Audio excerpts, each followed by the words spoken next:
Bahkan ironisnya, ada sekarang game itu ya tapi berbau judi juga.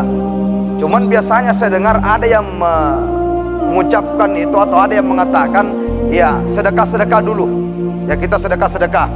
Ternyata setelah saya tanya, ya maklum kami adalah orang tidak paham tentang game, saya tanya apa itu artinya sedekah. Dia bilang itu Ustaz, katanya ada chip-chip itu biasa kita bagi-bagi, jadi sedekah-sedekah dulu, yang banyak chipnya tolong dibagi-bagi supaya kita dapat bermain bersama. Saya bilang naudzubillah min dzalik summa naudzubillah. Ternyata iya gaunnya judi, tapi ternyata dia menggunakan kalimat-kalimat sedekah, yang tentu sedekah ini adalah kalimat Islami. Maka sungguh sama halnya kita telah menzalimi Allah Subhanahu wa ta'ala.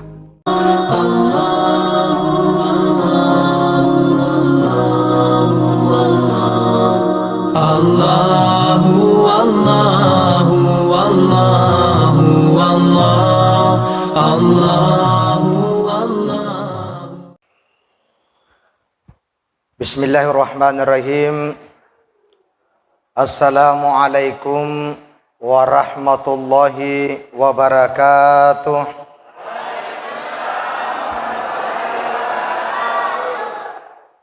Alhamdulillahilladzi ala ni'matillah. Ashhadu an la ilaha illallah wahdahu la syarika lahul asmaul husna. Wa ashhadu anna Muhammadan abduhu wa rasuluhul mustafa.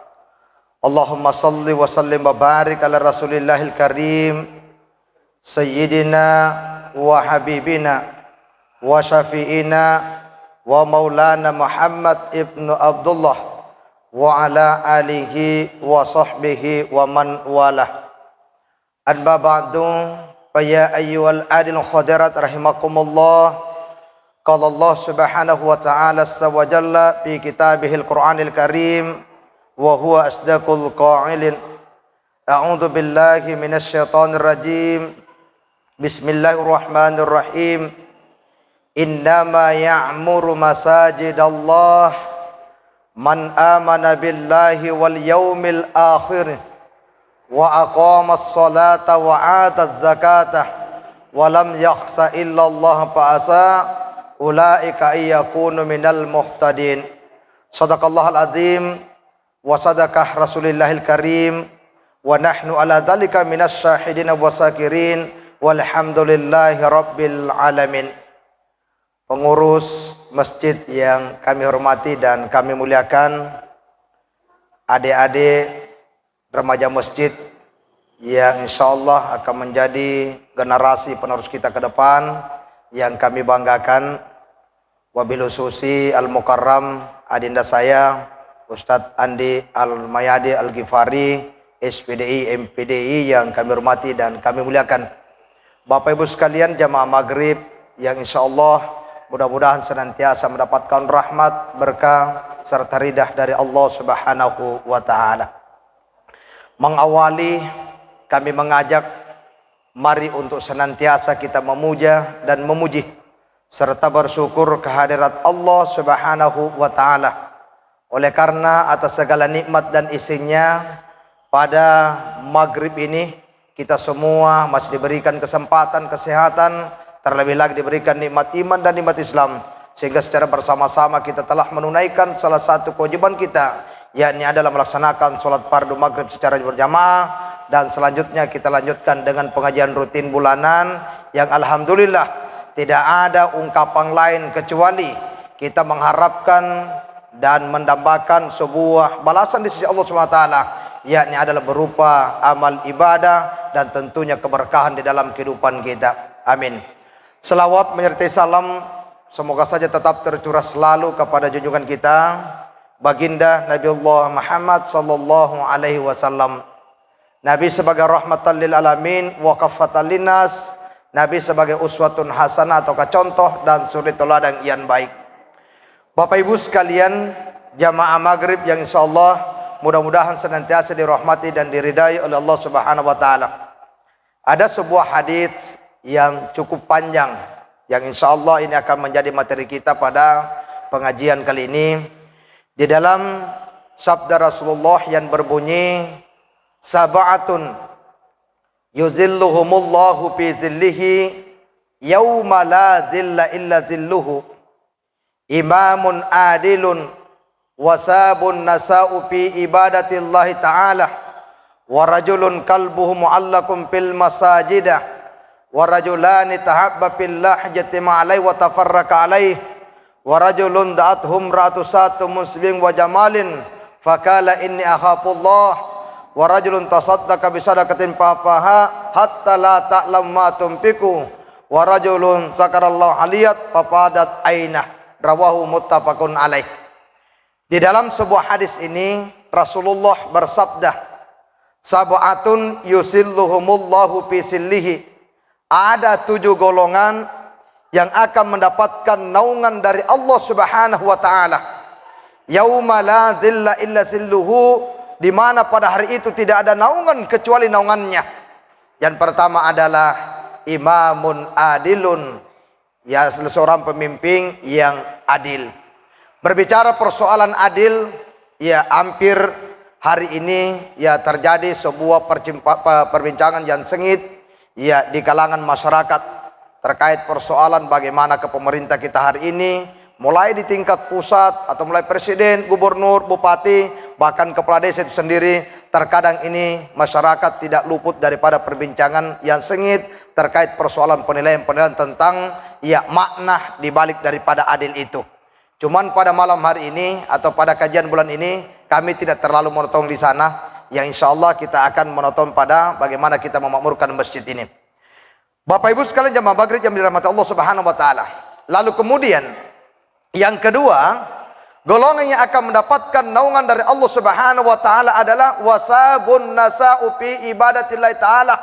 Golongan anak-anak yang tumbuh akan tetapi senantiasa melakukan ibadah kepada Allah Subhanahu wa taala.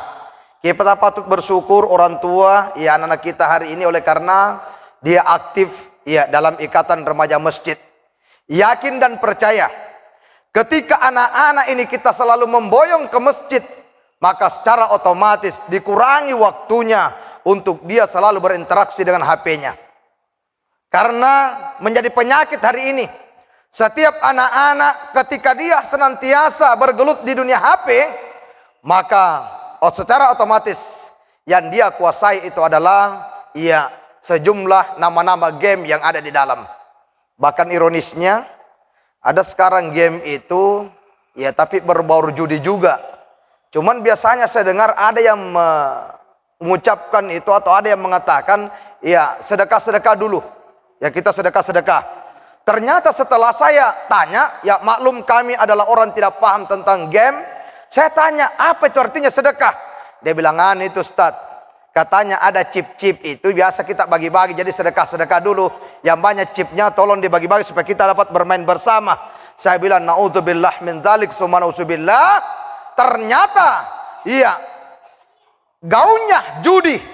Tapi ternyata dia menggunakan ya kalimat-kalimat sedekah yang tentu sedekah ini adalah kalimat Islami, maka sungguh sama halnya kita telah menzalimi Allah Subhanahu wa taala. Oleh karena itu, kita patut bersyukur anak-anak kita hari ini aktif menjadi ikatan remaja masjid. Ya insya Allah secara otomatis kita kurangi waktunya untuk berinteraksi dengan dunia HP. Iya, Allah. Iya. Bapak Ibu sekalian, jamaah maghrib yang dirahmati Allah Subhanahu wa taala. Lalu kemudian bagaimana itu ciri-ciri seorang anak yang tumbuh senantiasa melakukan ibadah kepada Allah? Yang pertama adalah seorang anak ini digolongkan dia tumbuh beribadah kepada Allah ketika anak ini di dalam hidupnya dia senantiasa mengisi waktunya dengan menuntut ilmu di hadapan Allah Subhanahu wa taala.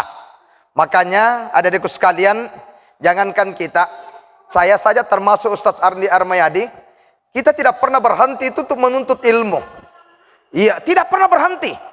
Karena seandainya kita merasa puas dengan ilmu yang kita sudah miliki hari ini, maka yakin dan percaya, ya mungkin jam terbang kami bersama dengan Ustaz Andi Armayadi ini, ya mungkin sampai di sekitaran kampung kita.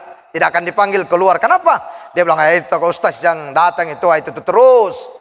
Ya, ada yang mengatakan, itu Ustaz kopi paste. Ceramahnya di si A ambil tona, ceramahkan di sana.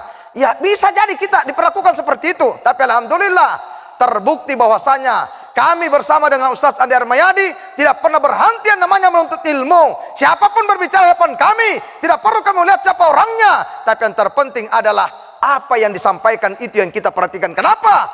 Karena setiap kebenaran yang keluar dari mulut seorang manusia, sesungguhnya kebenaran itu datangnya dari Allah Subhanahu wa taala. Olehnya itu, janganlah kita memandang siapa yang berbicara depan kita, mau dia penjudi, mau dia pemabuk, mau dia orang kafir sekalipun, tapi ketika dia berbicara, tolong diperhatikan apa yang ia bicarakan. Kalau seandainya ada kebenaran keluar dari mulutnya, sesungguhnya kebenaran itu datangnya dari Allah Subhanahu wa taala. Ini yang pertama. Saking pentingnya ilmu ini, Rasulullah juga telah menyampaikan, ya, bahwasanya barang siapa ingin meraih dunia harus didasari dengan ilmu. Di dalam hadis dikatakan, man aradat dunya fa alaihi bil ilmi, wa man aradal akhirah fa alaihi bil ilmi, wa man aradahuma fa alaihi bil ilmi. Barang siapa yang ingin meraih dunia harus dengan ilmu. Wa man aradal akhirah fa alaihi bil ilmi. Barang siapa yang ingin menjangkau akhirat juga harus dengan ilmu. Wa man aradahuma fa alaihi bil ilmi. Barang siapa ingin kedua-duanya, ingin dunia, ingin akhirat, harus dengan ilmu. Maka saya yakin menjadi remaja masjid adalah merupakan salah satu wadah yang bisa kita tempati untuk lebih banyak kita mencari ilmu. Karena wujud kesuksesan setiap manusia, baik ketika kita berbicara tentang skala dunia maupun berbicara tentang skala akhirat, maka yang menopang adalah harus dengan ilmu pengetahuan. Bapak Ibu sekalian, jamaah maghrib yang dirahmati Allah SWT. Kemudian yang kedua, ciri-ciri seorang anak yang tumbuh melakukan ibadah adalah ketika seorang anak mendapati ilmu pengetahuannya, lalu kemudian dia amalkan. Apa itu? Salah satu contohnya adalah pentingnya untuk melaksanakan sholat berjamaah. Saya sangat cemburu, Ustaz, melihat baju yang warna kuning ini. Rasanya juga kami ingin memakainya. Iya, seandainya ada di tempat ini yang free, berapapun limitnya, insya Allah saya siap. Iya. Iya, saya ukuran L, Ustaz. Ukuran L. Iya, kayaknya sempit itu. Kayaknya sempit, Ustaz. Jadi kecil itu. Iya itu juga ada namanya. Nanti jamaah memanggil saya Ustaz Andi Armayadi, ternyata kebalik ya bajunya yang dipakai. Ya insya Allah kita kan ada nomor WA, nanti kita hubungi saya. Ya setidaknya ada, insya Allah saya siap juga untuk memakai itu. Saya cemburu, bukan apanya. Artinya melihat saja bajunya itu malaikat sudah mendoakan kita. Malaikat sudah mendoakan kita. Iya, pasti selalu berdoa, ya Allah, berikanlah petunjuk kepada hambamu. Ya Allah, berikan apa yang dia mau hambamu. Ternyata di bajunya dia sudah menunjukkan kecintaannya untuk senantiasa berjamaah. Saya sedikit berbicara tentang pentingnya sholat berjamaah atau pentingnya kita sholat di masjid. Ya, ada sebuah kisahnya seperti ini. Ada seorang pemuda, tapi pemuda ini setiap dia mau melakukan ibadah selalu digantungkan di masjid. Karena dia bergelut di masjid, maka ternyata napasnya pemuda ini selalu saja di masjid. Jangankan dia mau makan, jangankan dia mau sholat, dia dalam kondisi sakit sekalipun minta kepada ayah dan ibunya, ayah, ibu, tolong antar saya ke masjid, biarlah kami terbaring sakit di masjid, yang penting kami selalu ada di masjid. Masya Allah, luar biasa. Lalu apa yang terjadi?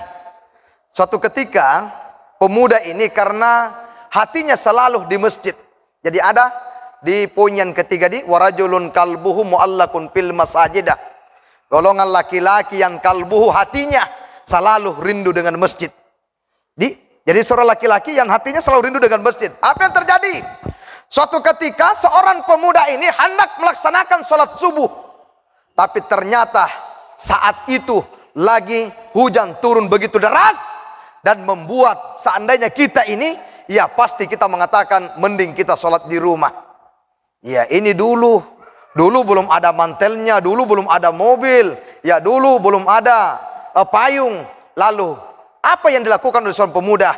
dia turun dari rumahnya mengambil satu pelepah daun pisang. Itulah digunakan untuk bernaung dan sambil berjalan menuju ke masjid. Apa yang terjadi? Di tengah perjalanan seorang pemuda ini, artinya sebelum sampai di masjid, ternyata tiba-tiba dia terjatuh. Medungi kasih. Iya pas-pas to foto-foto nah. Dia rotep di batuwe. Monro mau jipak kitana.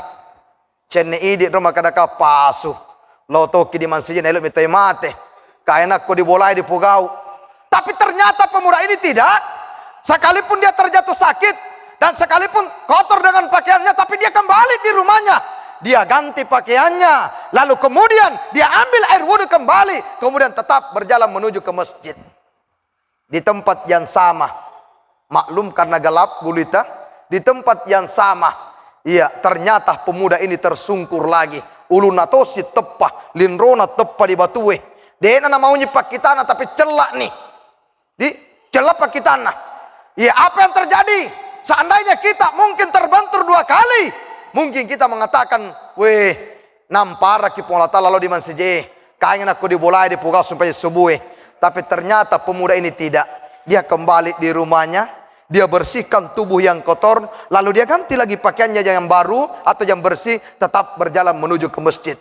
Ternyata pas di tempat jatuhnya tadi 2 kali, tiba-tiba ada orang tua sedang membawa obor. Dijengkar otomat-omat di rombah di obor. Itulah yang menerangi jalannya. Apa kata pemuda? Wahai orang tua, decen namo tungkaki dan rongewe, cenek deki nole medumu papa, dewi ternyata numalan ngepalik lalenge kere. Maka dari tomatoe ya moro nak burane, nakuti wiraki Roma supaya dek naki medu kasi uduaki lau di masjid, usiluaki lau di masjid. Apa yang terjadi? Sesampainya di masjid Bapak Ibu, ternyata sang pemuda mengajak orang tua, wahai orang tua, simpanglah obormu di luar sana, ayo kita masuk melaksanakan sholat subuh berjamaah. Agan apa otomatuai, wahai anak muda, masuklah engkau, biarlah aku menunggu kamu di tempat ini. Pemuda ini berpikir, lah orang tua ini siapa? Subuh-subuh dia berjalan menuju ke masjid, kami berjalan bersama, ternyata saat sampainya di masjid, malah bukan dia mau masuk masjid, tapi ternyata dia cuma mau menunggu kami di luar sana. Tapi karena pemuda tidak ingin memaksa orang tua tersebut untuk melakukan ibadah sholat di hadapan Allah, maka masuklah ia melaksanakan sholat subuh. Selesai melaksanakan sholat subuh, dia berwirid, dia bersikir, dia memanjatkan doa yang cukup panjang, dan ternyata begitu keluar, dia masih mendapati orang tua membawa obornya. Ternyata pemuda ini dia mendatangi orang tua, wahai orang tua, siapakah engkau sebenarnya? Kenapa engkau berjalan menuju ke masjid di subuh hari, tapi ternyata kau juga tidak masuk di masjid melaksanakan sholat subuh? Siapa engkau sebenarnya? Agan apa, wahai anak muda, tunaseng masjid tanya onrokku, onronumi. Sebenarnya dek kulema tamat di masjid saliumi ka iya. Siapa engkau sebenarnya? Siapa engkau sebenarnya? Ternyata napai maka we anak muda, rela tokna iblis. Saya ini rela tokna setange. Saya ini adalah iblis. Iblis yang penggoda. Iya, saya ini yang penggoda. Lalu pemuda bertanya, wahai iblis, seandainya engkau adalah tokna setange, kenapa kau mengantar saya pergi ke masjid untuk melakukan ibadah subuh? Apa jawabnya, wahai pemuda? Tahukah kamu, kau jatuh pertama kali tadi waktu kau berjalan menuju ke masjid, sesungguhnya akulah yang menarik sorbamu dari belakang karena saya melarang kamu untuk pergi sholat subuh. Tapi ternyata setelah kau terjatuh, sekalipun kau rasakan sakit, kau kembali di rumahmu, cukup kau ganti pakaianmu yang bersih, tetap kau berjalan menuju ke masjid. Sesungguhnya seluruh dosamu sudah diampuni oleh Tuhanmu. Masya Allah, luar biasa. Jadi Bapak Ibu, kalau ada rintangan, halangan untuk kita datang di masjid, dan ternyata rintangan halangan tetap kita lalui untuk menunaikan sholat di masjid, ternyata salah satu imbalan yang diberikan Allah adalah seluruh dosa akan diampuni di sisi Allah Subhanahu wa ta'ala. Lalu dia bertanya kembali, waktu saya jatuh yang kedua kalinya, apakah engkau juga menjatuhkan kami? Iblis menjawab, iya, saya yang mendorongmu supaya kau tersungkur dan supaya kau tidak jadi pergi ke masjid, tapi ternyata kau bangkit dari jatuhmu, kau kembali di rumahmu, kau bersihkan tubuhmu, kau ganti pakaianmu yang bersih, lalu kau tetap berjalan menuju ke masjid, maka sesungguhnya seluruh keluargamu, termasuk kedua orang tuamu, saudaramu, istrimu, anakmu, dan juga adalah suamimu, sesungguhnya sudah diampuni dosanya oleh Tuhanmu, karena kau tetap berjalan menuju ke masjid. Lalu pemuda bertanya, wahai iblis, mengapa engkau tidak jatuhkan saya ketiga kalinya? Ya, semoga ketiga kalinya kau telah berhasil. Apa jawabnya iblis? Saya takut wahai anak muda, andai saya jatuhkan kamu ketiga kalinya, lalu kau tetap berjalan menuju ke masjid, maka boleh jadi seluruh manusia yang tinggal satu kampung denganmu semua akan diampuni dosanya oleh Tuhanmu. Tapi cukuplah dirimu, cukuplah seluruh keluargamu yang sudah diampuni dosanya oleh Tuhanmu. Adapun sekampungmu yang tidak menunaikan ibadah sholat subuh, ya maka itulah temanku kelak berada di dalam api nerakanya Allah. Na'udzubillah min salik summa na'udzubillah. Begitu Bapak Ibu. Jadi bahagianya seorang manusia yang selalu memakmurkan masjid. Di bahagia rasanya kalau kita memakmurkan masjid. Nah, cuma Bapak sekalian, berbicara persoalan orang yang bisa memakmurkan masjid Bapak Ibu, ada di dalam Al-Quran. Surah At-Taubah ayat 18. Di ayat muqaddimah yang saya baca tadi, Allah Subhanahu wa taala berfirman, "A'udzu billahi minasyaitonir rajim. Innama ya'muru masajidallah man amana billahi wal yaumil akhir wa aqamas sholata wa ataz zakata wa lam yakhsha illa Allah fa'asa ulaika ayyakunu minal muhtadin." Sadaqallahul azim. Innama ya'mur masajidallah, sesungguhnya orang-orang yang memakmurkan masjid ialah satu, man amana billah, orang yang beriman kepada Allah. Tidak akan mungkin manusia akan datang memakmurkan masjid kalau dia tidak punya iman kepada Allah Subhanahu wa taala. Berbicara kita persoalan iman Bapak Ibu, yang mana ciri-ciri orang yang beriman ada di Al-Qur'an.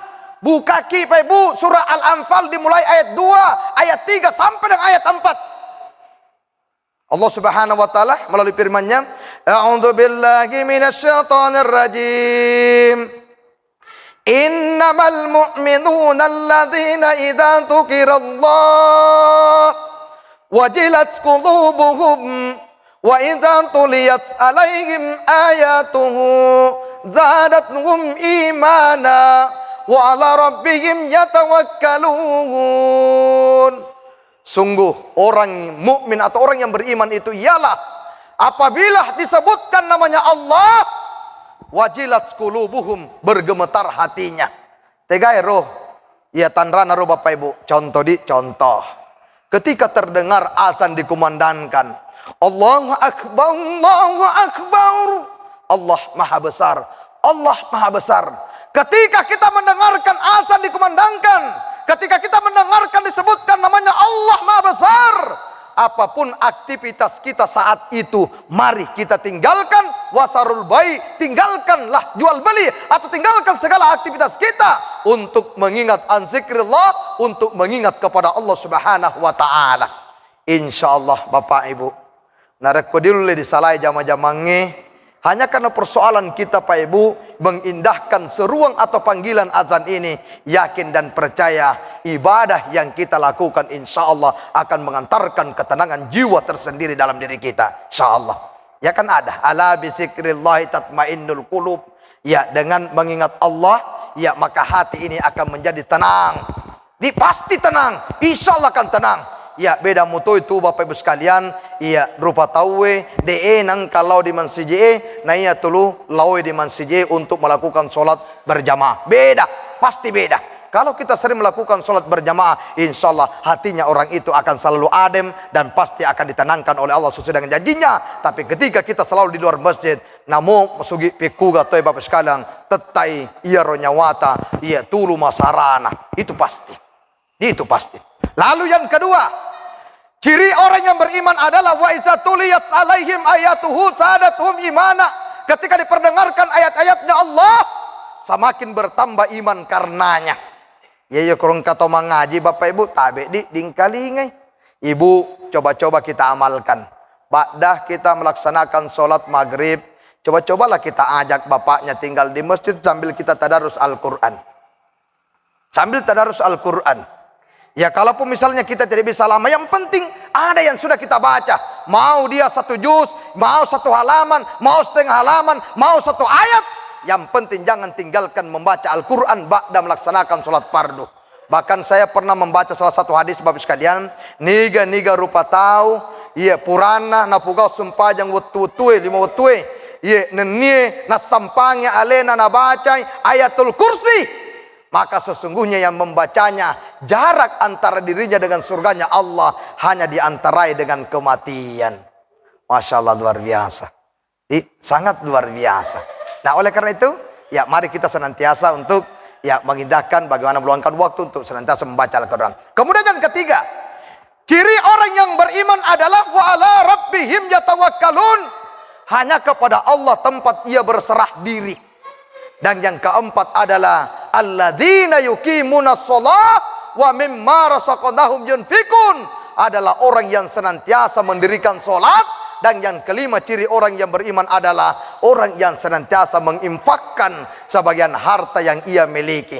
Ketika 5 ini kita sudah amalkan Bapak sekalian, kita mendapatkan sebuah legalitas dari Allah. Di dalam Al-Quran dikatakan, ulaika humul mu'minuna haqqa lahum darajatun inda rabbihim wa maghfiratun wa rizqun karim. Mereka itulah yang mempunyai iman dengan sebenar-benarnya. Lahum darajatun inda rabbihim, baginya akan diberikan derajat yang tinggi di sisi Tuhannya, wa maghfirah, dan diampuni segala dosanya, wa rizqun karim, dan diberikan rezekian karimah atau rezekian mulia di sisi Allah Subhanahu wa taala. Inilah ciri orang yang beriman. Bapak Ibu sekalian jamaah maghrib yang dirahmati Allah. Kemudian yang kedua, ciri-ciri orang yang bisa memakmurkan masjid adalah wal yaumil akhir, orang yang beriman tentang adanya hari akhirat. Berbicara kita hari akhirat Bapak Ibu, inilah tujuan perjalanan kita yang sesungguhnya. Dunia ini hanyalah merupakan tempat persinggahan. Dunia ini Bapak Ibu hanyalah tempat bercocok tanam. Dunia ini hanyalah tempat mempersiapkan bekal kita. Tapi pada hakikatnya semua manusia akan berjalan sampai akhir perjalanannya, yakni adalah kita akan kembali dalam akhiratnya Allah, dan kita akan hidup kekal atau hidup untuk selama-lamanya di sana. Makanya Bapak Ibu, tapi dunia ini bukanlah tujuan. Di dalam hadis dikatakan ad-dunya'un mata'un ilal akhirat. Dunia itu adalah merupakan suatu jalur untuk menuju akhirat. Ya, oleh karenanya ketika kita mendambakan sebuah kebahagiaan dan keselamatan dalam akhirat, maka Pak Ibu kuncinya adalah bagaimana orientasi amal ibadah yang kita lakukan di alam dunia ini. Oleh karena itu, saya patut berbangga di Desa Palambara ini. Ya mungkin karena adanya dai kondang kita Pak Ibu yang berpenduduk di Desa Palambara, sampai Pak Ibu salah satunya desa ini yang aktif pengajian rutinnya Pak Ibu di masjid. Sekalipun tadi disampaikan ada 2 masjid yang sudah berhenti, jangki cerita. Cukup doakan saja. Ya mungkin saja ya sedikit ada kendala, tapi seandainya doa bapak dan ibu dijabah oleh Allah untuk segera dibukakan hatinya, mengaktifkan kembali pengajian, yakin dan percaya insya Allah pasti Allah akan mudahkan semua jalannya. Kemudian yang tak kalah pentingnya, tapi Bapak Ibu sekalian, setiap kita mengundang penceramah tidak usah terlalu membebani diri lah. Jangan membebani diri. Sama saya Bapak Ibu, kalau saya diundang tidak usah terlalu dibebani diri kita lah. Kami datang bukan mau cari rupiah Bapak Ibu, tidak. Kami datang hanyalah untuk berbagi ilmu. Ya, saya malah bersyukur Bapak sekalian. Ya, ketika apa yang kami sampaikan ada yang sempat diamalkan, maka insya Allah sudah ada jariah dalam diri kami. Uang itu habis dibelanja juga akan tidak meninggalkan kesan apa-apa insya Allah. Oleh karena itu jangki sungkan-sungkan Bapak sekalian untuk memanggil siapapun itu dan sampaikan setiap penceramah bahwa kami membutuhkan sebagian ilmu untuk bisa ditransfer kepada kami semua untuk senantiasa kita amalkan secara bersama. Kira-kira seperti itu. Bapak Ibu sekalian, jamaah maghrib yang dirahmati Allah. Kemudian yang ketiga, ciri orang yang bisa memakmurkan masjid adalah wa aqamas shalah, orang yang mendirikan salat. Tidak mungkin orang datang di masjid kalau bukan untuk mendirikan salat, tidak mungkin. Dia. Dan yang keempat adalah wa ataz zakata, orang yang senantiasa mengeluarkan zakatnya. Dan yang kelima, ini yang tak kalah pentingnya Pak, harus dicatat. Ciri orang yang bisa memakmurkan masjid adalah walam yakhsa illallah fa'aza, adalah orang yang tidak mempunyai rasa takut dengan apapun. Saya ulangi, tidak mempunyai rasa takut dengan apapun illallah ta'ala, kecuali takutnya hanya kepada Allah. Bapak Ibu, banyak yang kita lihat masjid di Bulukumba ini, ketika dia sholat Pak, jaga jarak. Saya bertanya, apakah ini takutnya kepada Allah atau takut kepada corona? Takut kepada Allah atau corona, Bapak Ibu? Pasti corona, Bapak Ibu. Tidak usah kita takuti corona. Corona itu bukan Tuhan, Bapak Ibu. Itu hanyalah virus, ya, buatan Pak Ibu negara luar yang ingin Pak Ibu untuk memperondakan perekonomian, bahkan akidah kita, Bapak Ibu sekalian. Iya. Iya. Jadi jangan ada jaga jarak ya, jangan. Saya jujur Bapak Ibu, ketika saya diundang khatib di kota, ketika saya lihat Pak Ibu sapnya jarang-jarang, saya sampaikan kepada panitia, saya bilang mohon maaf Pak, tolong supaya jaraknya ya harus sapnya dirapatkan. Saya tidak apa namanya, kayak tidak sahih saya punya sholat ini ketika dilakukan jarang-jarang Pak. Ya, saya ingin bertanya, yang mana kita mau ikuti? Ikut hadits atau ikut dengan kesepakatan pemerintah? Ya kan begitu. Kalau kita mau ikut hadis, ya tentu rapatkan, kan ada hadisnya. Di sausupupakun fainna taswiyatis supupi wa min tamamis shalah. Makanya saya Pak kalau jarang-jarang langsung saya masuk di tengahnya, ambil juga sab di sana. Ya pura kecil kasih namparang, maka ada tabe Pak. Dek nesi maka ada penceramah mutok kasih. Di maka ada tabe Pak. Padahal Idul Adha kemarin Pak saya hatib di situ. Idul Adha kemarin, tahun kemarin, tapi dia natan rai Kak. Iya, karena waktu itu Pak saya tidak menggunakan gaun ustadz, saya pakaian biasa. Dia jadi pakaian biasa aja. Ya ternyata saya masuk langsung namparang aru tawe. Maka ada tabe Pak, jaga jarak Pak. Maka ada kaya tabe dijaga di jarak aja. Iya mak dep kere talamage. Di senet namparanmu Pak, maka ada elo ki masempaja kau ke mengamparang. Di kalau ki mengamparang, ya aja ki masempaja dulu ini. Mengamparang ni materu. Pak mau ke kiampara tuh, tiaka tuh tak salah pasti saya rapatkan sab. Persoalan ada yang mau sambung di sana atau tidak, itu bukan urusan kami. Saya tidak mau, yang penting diri kami, tetap saya akan rapatkan sab ini. Kan begitu intinya sekalian. Ya cuman Pak saya juga tidak mau melarang orang. Kalau dia mau seperti itu silakan. Silakan. Tapi secara pribadi kami Bapak Ibu, iya kurang sahih rasanya dan kurang khusyuk rasanya saya sholat Bapak Ibu ketika saya lakukan dengan berjarak Bapak Ibu sekalian. Kira seperti itu.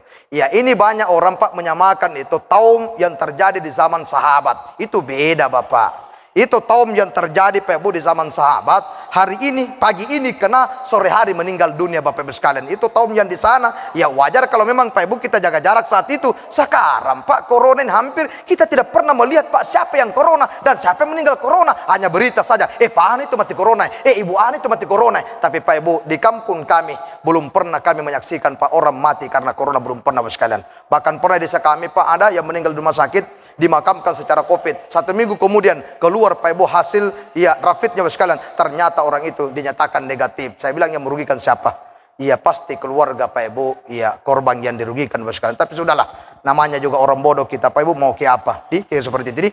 Iya, jamaah maghrib yang dirahmati Allah Subhanahu wa taala. Makanya Bapak Ibu jangan merasa takut Pak kalau hanya persoalan mau memakmurkan masjid ini. Kalau perlu Pak masuk di masjid. Semakin kencang corona semakin masuk di masjid. Iya, konon kabarnya di Cina sana Pak, di Wuhan. Begitu Pak Ibu meningkatnya corona wabah kemarin itu, justru orang Cina ini Pak Ibu yang komunis, justru dia selalu berseru kepada muslim, wahai muslim doakan kami. Bahkan Pak Ibu non muslim dia masuk juga berlindung di dalam masjid Pak, saking yakinnya bahwa di masjid itu dijauhkan dari corona Bapak Ibu sekalian. Insyaallah makanya rapat-rapat makin di masjid, insyaallah jauh itu corona Bapak sekalian. Yakin dan percaya ketika Pak Ibu 55 ini kita sudah amalkan, ada sebuah Pak Ibu berbentuk doa di penghujung ayat ini. Di situ dikatakan, ya ulaika ayyakuna minal muhtadin. Mereka itulah mudah-mudahan orang yang mendapatkan petunjuk dari Allah Subhanahu wa taala. Bapak Ibu sekalian, jamaah maghrib yang dirahmati Allah Subhanahu wa taala. Ini baru 3 yang saya sampaikan Bapak Ibu, baru 3. Baru imamun adilun wasabun nasau fi ibadatillahi taala wa rajulun kalbuhu muallakum fil masajidah. Berarti masih ada 4 yang belum sempat kami bahas Bapak Ibu. Di antaranya warajulani tahabba fillah jatim alai wa tafarraqa alai.